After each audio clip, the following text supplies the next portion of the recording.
Salam, mən tarix müəllimi Bəhruz Baba.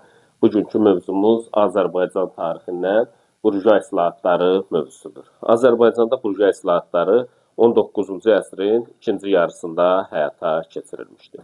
Bu islahatları nə üçün burjua islahatları adlandırırlar? Ona görə burjua islahatları adlandırırlar ki, bu islahatlar nəticəsində feodal qaydaları kapitalizm qaydaları ilə əvəz edilmişdir və bunun nəticəsində ölkədə kapitalist münasibətlərinin inkişafı prosesi sürətlənmişdir.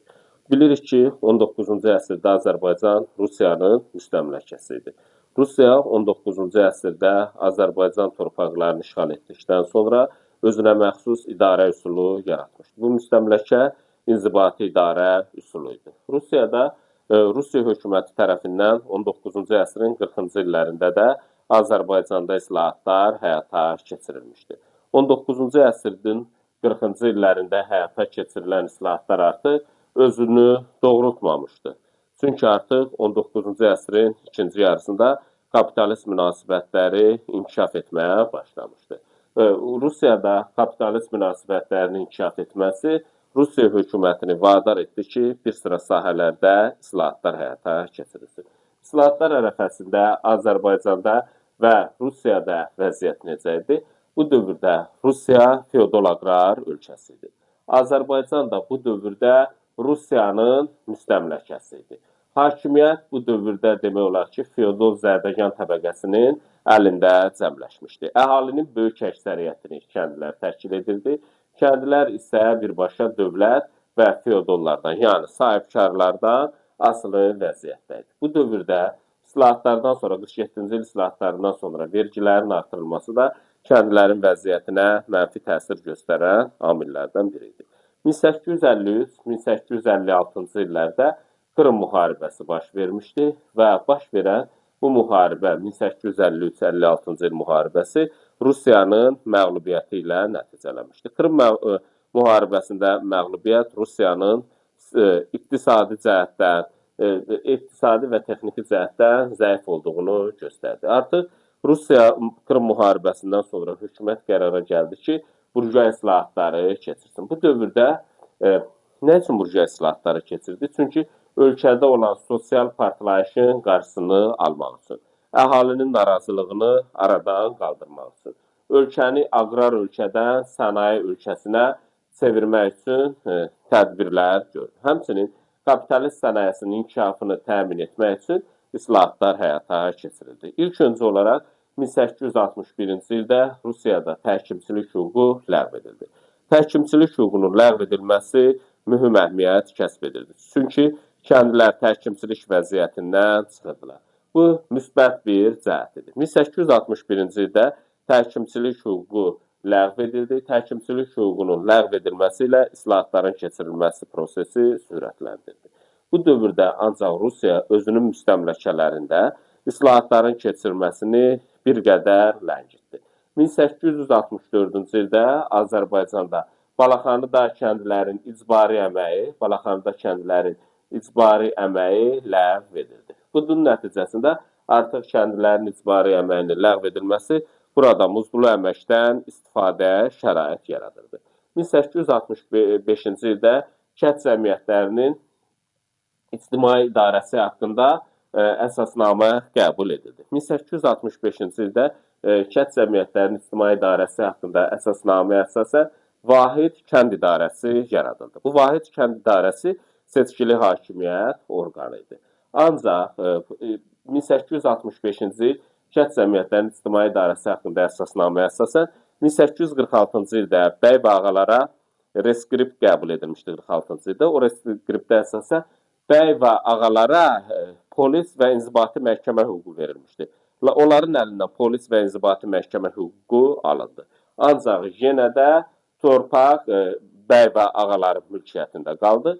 65-ci il islahatının məhdud cəhətlərindən biri də ondan ibarət idi ki, vergilərin miqdarı dəyişməz olaraq qalırdı.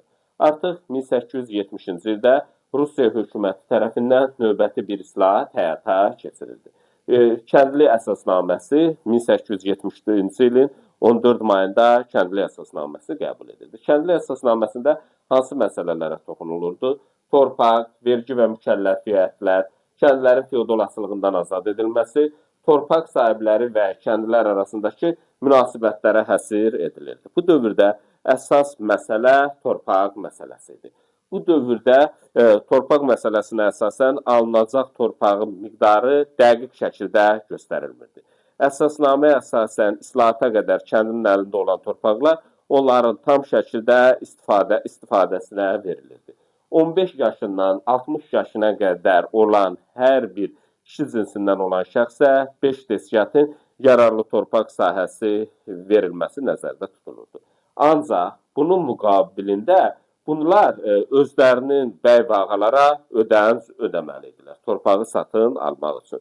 Bu dövrdə bu islahata əsasən kəndlərə veriləcək torpaq 5 desiyatıdan artıq olardısa, o sahibkarın xeyrinə kəsilib götürülürdü. Bu dövrdə əsas məsələlərdən biri də vergi və mükəlləfiyyətlər məsələsinə də diqqət yetirilirdi. 1870-ci il islahatının ən mühüm xüsusiyyətlərindən biri ondan ibarət idi ki, biyar ləğv edilirdi. Biyar ləğv edilib, əvəzinə o pul ödənişi ilə əvəz edilirdi. Ancaq əvvəlki 47-ci il islahatında olduğu kimi malcəhət və bəhrə saxlanılırdı. Malcəhət məhsul vergisi idi, bəhrə isə sudan istifadəyə görə alınan vergi idi. Bu dövrdə ən mühüm hadisələrdən biri də kəndlilərin feodal asılılığından ləğv edilməsi məsələsidir.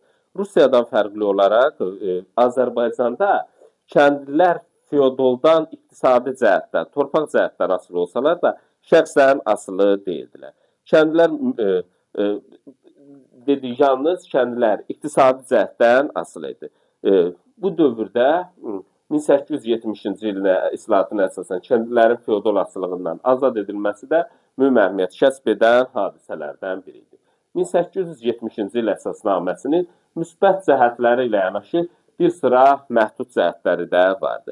Bu dövrdə kəndli əsasnaməsinin ən mühüm məhdud cəhəti nədən ibarət idi? Bu islahatlar yalnız sahibkar kəndlilərinə aid edilmişdi. Dövlət kəndlilərinə şamil edilməmişdi. Kəndlilərin də böyük əksəriyyəti dövlət kəndliləri təşkil edirdi. Yalnız kəndlilərin 5də 1 hissəsi sahibkar kəndlilərdən ibarət idi. Həmçinin kəndli əsasnaməsinin məhdud cəhətlərindən biri də ondan ibarət edir ki, kəndli torpağı satın ala bilərdi. Ancaq dövlət torpağı satın almağa görə kəndliyə borc pul vermirdi. Bunun nəticəsində də yalnız kimin pulu vardısa o torpağı satın alıb öz mülkiyyətinə çevirə bilərdi. Bir məhdud cəhəti də ondan ibarət edir ki, Azərbaycandakı torpaqların qiyməti Rusiyanın mərkəzi quberniyalarına nisbətən dəfələrlə baha idi. Hətta Həştərxan quberniyası ilə müqayisədə Azərbaycanda torpağın qiyməti 25 dəfəyə qədər baha idi. Azərbaycanda isə Yelizavetpol və Bakı quberniyasına nisbətən Naxçıvan qəzasında isə torpaqların qiyməti daha baha idi. 1870-ci il kəndli islahatının nəticələri. Kəndli islahatının bütün məhdud xüsusiyyətlərinə baxmayaraq bir sıra mühüm nəticələri və əhəmiyyəti də vardı. Bunun nəticəsində kənddə təbəqələşmə prosesi gücləndi. İslahat nəticəsində torpağı öz mülkiyyətinə çevirən kəndlər varlı kəndlərə çevrildilər, ortabab və varlı kəndlərə. Belə kəndləri adlandırdılar qolsomog kəndlər. Qolsomog isə varlı kəndlər deməkdir. Bunun nəticəsində qolsomoglar öz torpaqlarında az torpaqlı və torpaqsız kəndlilərin əməyindən istifadə edirdilər. Bu da muzlu əməyin yaranmasına gətirib çıxartdı. Bütün məhdud cəhətlərinə baxmayaraq 1870-ci il islahatı burjua xarakteri daşıyırdı. Rusiyadan fərqi nə idi?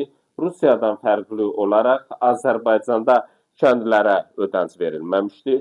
İslahatlar daha gec keçirilmişdi. Plus, Azərbaycanda keçirilən islahatlar dövlət kəndlilərinə şamil edilməmişdi. Azərbaycanda 1847 və 1847-ci ildə də islahat keçirilmişdi. Bu islahatın oxşarlığı nədən ibarət idi? Oxşarlığına əsasən hər bir islahatlar sahibkar kəndlilərinə aid idi. Hər bir kəndliyə, sahibkar torpağında yaşayan kəndliyə 5 desgahın yararlı torpaq sahəsi verilirdi. Bu islahatın müsbət cəhəti idi. Mal cəhət vergisi saxlanırdı. Ancaq fərqli cəhəti nədən ibarət idi? 70-ci il islahatına əsasən 47-dən fərqli olaraq kəndlilər torpağı satın alıb öz mülkiyyətinə çevirə bilərdilər. Digər bir fərqli xüsusiyyəti ondan ibarət idi ki, 5 desyatıdan artıq torpaq sahəsi mülkədarın xeyrinə kəsilib götürülürdü. Bu da başlıca fərq idi. Bir də ən mühüm fərqi ondan ibarət idi ki, 1870-ci il islahatına əsasən biyar ləğv edilirdi. Bu isə çox mühüm xüsusiyyət idi. Bu dövrdə Azərbaycanda kəndli əsasnaməsi ilə yanaşı məhkəmə islahatı və şəhər islahatı da keçirildi. Məhkəmə və şəhər islahatı bu keçirilən islahatlar içərisində daha burjuwa xarakteri daşıyan islahatlardır. Məhkəmə islahatı ilə şəhər islahatları daha səciyyəvi islahatıdır. Məhkəmə islahatına əsasən hər kəs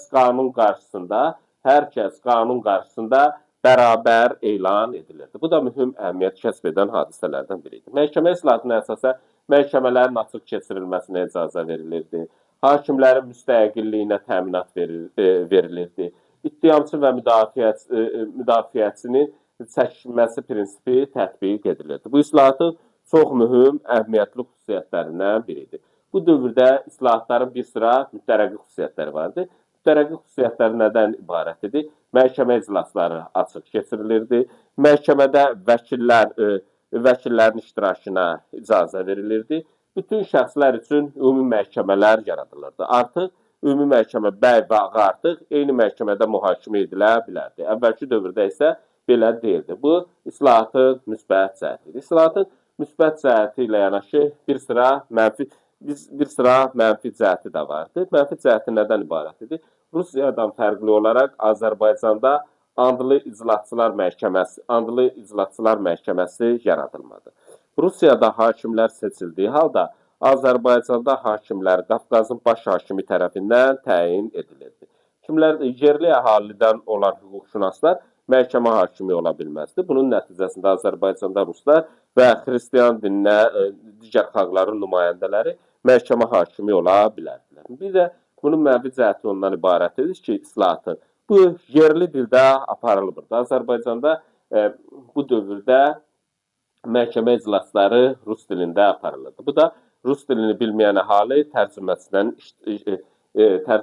istifadə edə bilərdi. Bu dövrdə 19-cu əsrin sonu, 20-ci əsrin əvvəllərində Rusiyada hüquqşünas təhsilinə malik olmuş Azərbaycanlılar da vardı. Bunlar məhkəmə hakimi ola bilməsələr də vəkil kimi çalışmışdılar. Bunlar içərisində Əli Mərdan bəy Topçubaşov və Fətəli xan Xoyskini xüsusilə fərqləndirmək olar. Bu dövrdə Rusiyadan fərqi nə idi? Rusiyada islahatlar 1864-cü ildə keçirilmişdi. Azərbaycanda 1866-cı ildə. Rusiyada hakimlər seçilirdi. Azərbaycanda isə hakimlər Qafqaz canişini tərəfindən ruslardan və xristian dininin digər nümayəndələrindən təyin edilirdi. Həmçinin bu islahatın mənfi cəhətlərindən biri də ondan ibarət idi ki, adlı iclasçılar məhkəməsi yaradılmamışdı. Bu dövrdə məhkəmə islahatı keçirilən islahatlar içərisində müttərəqqi xüsusiyyətinə görə seçilən islahatıdır. Bu dövrdə Azərbaycanda şəhər islahatı da keçirildi. Azərbaycanda şəhər islahatı ilk dəfə 1878-ci ildə həyata keçirilmişdi. Azərbaycanda keçirilən şəhər islahatını həyata keçirməkdə məqsəd nə idi? İnkişaf edən kapitalist münasibətlərin inkişafını təmin etmək və daha da sürətləndirmək, şəhər əhalisinin artıq bu dövrdə sürətli şəkildə artırdı. Bu ölkədə mürəkkəb siyasi vəziyyətin yaranmasının qarşısını almaq üçün tacir və sənayeçilərin ictimai-siyasi proseslərdə iştirak etmək istədilər. Onların iştirakını təmin etmək üçün Azərbaycanda da islahatlar xətti əsas götürüldü. Və beləliklə 1878-ci ildə Bakıda şəhər özünü idarə etmə sistemi yaradıldı. Bakı ilk dəfə şəhər islahatı Bakı şəhərinə aid edildi. Daha sonra isə Bakıdan az sonra isə İrəvan şəhərində də şəhər islahatı həyata keçirilmişdi. Şəhər islahatına əsasən şəhər duması yaradıldı. Şəhər duması seçkilər əsasında formalaşırdı. Kimlər iştirak edə bilərdi seçkilərdə? 25 yaşına çatmış kişi cinsindən olan şəxslər iştirak edə bilərdi. Şəhərdə yaşayan, şəhər vergilərini ödəyə bilən şəxslər seçkilərdə iştirak edə bilərdi. Həmçinin seçkilərdə iştirak etmək üçün müəyyən əmlaka da malik olmalıdır. Kimlər iştirak edə bilməzdi? Qadınlar seçkilərdə iştirak edə bilməzdi. 25 yaşına çatmamış şəxslər seçkilərdə iştirak edə bilməzdi. Şəhər Duması necə orqanıdır? Şəhər Duması icra edici orqanıdır. Şəhər idarəsinin başçısı qlava adlandırılırdı. Şəhər idarəsinin tərkibi, Şəhər Dumasının tərkibi qubernator tərəfindən təsdiq edilirdi. Şəhər Dumasının işləri rus dilində aparılırdı. Bu dövrdə şəhər islahatının, şəhər əsasnaməsinin qəbul edilməsi məhkəmə islahatı kimi mühüm bir islahatıdır. Lakin şəhər islahatının da bəzi məhdud səlahiyyətlər vermişdi. Bunun səlahiyyətlərinə nələr aiddir? Vergi, şəhərdəki vergi və rüsumları müəyyənləşdirmək Şəhər Dumasına aid edilmişdi. Bazarlar açmaq, şəhərdəki ekoloji vəziyyəti qorumaq üçün sanitariya qaydalarına riayət etmək Şəhər Dumasının səlahiyyətlərinə aiddir. Yanğınla mübarizə Şəhər Dumasına aiddir. Abadlıq işləri, şəhər təsərrüfatının idarə edilməsi, səhiyyə və xalq təhsili ilə bağlı məsələlərin hər biri Şəhər Dumasına aiddir. Şəhər Duması məhdud səlahiyyətləri olmasına baxmayaraq mühüm əhəmiyyət kəsb edirdi. Həm əsası bu seçkili orqan olması mühüm rol oynayırdı və müəyyən əmlakı ola bilən şəxslər Şəhər Dumasına seçilə bilərdi. Və müəyyən tarixi dövrlərdə Hacı Zeynalabdin Tağıyev, Musa Nağıyev, Həsən bəy Zərdabi bu dumalara üzv seçilmişdilər. Hətta Hacı Zeynalabdin Tağıyev özünün vəsaiti hesabına burada şəhərdə, Bakı şəhərində yanğından mühafizəsi deposu təşkil etmişdi. Həmçinin Həsən bəy Zərdabi də elm və təhsil sahəsində məktəblərin açılması prosesində çox mühüm işlər görmüşdür. 78-ci ildə Bakıda keçirilən ilk şəhər islahatı məhdud xarakterli idi. Lakin sonraki dövrdə 1890-cı illərdə də islahatlar keçirildi və Yelizavetpol Gəncə qəzası və Şuşaya tam həcmdə şəhər özünü idarə etmə sistemi tətbiq edildi. 90-cı illərdə isə məhdud formada Lənkəran, Nuxaş, yəni Şəki, Quba və Şamaxıda isə məhdud formada şəhər islahatları həyata keçirildi. Bu dövrdə Azərbaycanda keçirilən şəhər islahatı müstəmləkə səciyyəsi daşımasına baxmayaraq müttərəqi cəhətləri vardı. Seçkili orqanıdır, müəyyən əmlakı olan şəxslər seçkilərdə iştirak edə bilərdi. Ancaq müstəmləkə səciyyəsi nələr göstərdi? Bunun başçısı xristianlardan ibarət olmalıydı. Həm də yalnız 50% müsəlmanlardan ibarət ola bilərdi Şəhər Duması. Bu da məhdud səlahiyyətlərindən ibarət idi. Bir də məhdud səlahiyyətlərindən biri ondan ibarət idi ki, 25 yaşına çatmış müəyyən əmlaka malik olan şəxslər iştirak edə bilərdi. Bu da onun məhdud cəhəti idi. Ümumiyyətlə, Azərbaycanda 1860-70-ci illərdə islahatlar müstəmləkə səciyyəsi daşımasına baxmayaraq müsbət xarakterlidir. Xüsusilə məhkəmə və şəhər islahatı daha müttərəqi xarakter daşıyırdı. Ölkədə kapitalist münasibətlərin inkişafına şərait yaratdı. Fəhlə sinifi və bu islahatlar nəticəsində ölkədə fəhlə sinifi və milli burjuaziyanın, yəni imkanlı, varlı adamların yaranmasına şərait yaratdı. İqtisadi sahədə olan yüksəliş elm, təhsil, incəsənət və memarlıq sahəsində də yüksəlişə gətirib çıxartdı. Bunun islahatlar nəticəsində artıq Avropada təhsil almış yeni ziyalıların da yeni ziyalılar nəslində meydana gəlməsinə gətirib çıxartdı. Bu dərsimizlə bağlı bu qədər.